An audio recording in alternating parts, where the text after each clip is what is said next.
ఎందుకంటే ఇది బౌల్డర్ భూమి ఉపరితలం మీద, భూమి లోపల నేను చెప్పేది భూమి ఉపరితలం లోపల, ఇది భూమి పైన ఉంది కాబట్టి వాటర్ సోర్స్ అనేది దీంట్లో ఉండదు. ఇది ఒక బౌల్డర్ అంటారు దీని. గ్రనైట్ అంటే ఇది శిథిలీకరణ చెందింది, అంటే వెదరింగ్ జరిగింది. కొన్ని కోట్ల సంవత్సరాల క్రితం పుట్టింది ఇది. ఆర్కేన్ యుగం అంటే 4.5 నుండి 4.6 బిలియన్ సంవత్సరాల క్రితం పుట్టింది ఇది.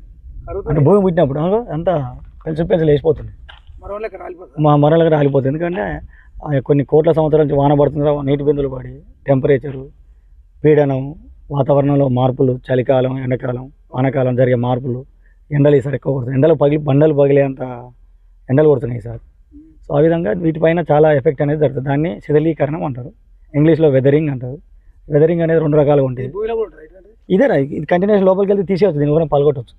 దీని కింద ఏమవుతుంది, ఇదేమో ఓన్లీ మనం అన్నం పొంగినప్పుడు చిన్న చిన్న గింజలు వస్తాయి కదా, అలాంటివి ఇవి వీటిలో ఏర్పడతాయి. ఎందుకంటే శిలాద్రవం అనేది అగ్నిపర్వతం నుంచి బయటకు వచ్చిన తర్వాత భూమి ఉపరితలం మీదకి వచ్చిన తర్వాత ఆ స్ఫటికాలు ఏదైతే సాలిడ్స్ ఉంటాయో అవి ఇలాంటి బౌల్డర్స్లో ఏర్పడతాయి. దీనిపైన ఉన్న మట్టి అంతా natural agencies, air, water, wind, gravity action వల్ల వాన పడ్డప్పుడు కానీ అంతా వాటికి కొట్టుకొని పోతాయి.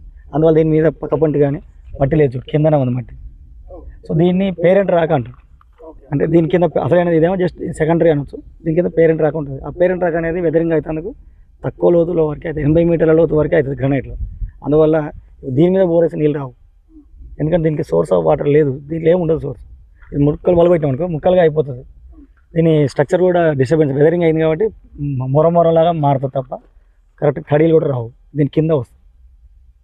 అట్లా అంటే వెదరింగ్ అనేది భూమి లోపల జరుగుతుంటుంది. భూమి పైన ఉన్నాయని కొట్టుకుపోయి మట్టి అంతా కొట్టుకుపోయి చిన్న చిన్న ముక్కలుగా అవి కొట్టుకుపోయి ఇప్పుడు ఎత్తైన భాగంలో ఉన్నాం, కొట్టుకుపోయి చిన్న చిన్న వాగులలో వంకలలో నీటితో ప్రవాహం చెంది మళ్ళీ పోయి నదిలో పడుతుంది. ఇదంతా వెదరింగ్ ప్రొసీజర్ అంటారు. అదనమాట. అంటే ఏదైతే వీకర్ జోన్స్ అనేవి భూమి ఉపరితలానికి దగ్గరగా ఉంటాయి, లోతుకెళ్ళే కొద్దీ భూగర్భ జలాలు ఉండవు. ఓకేనా? Thank you.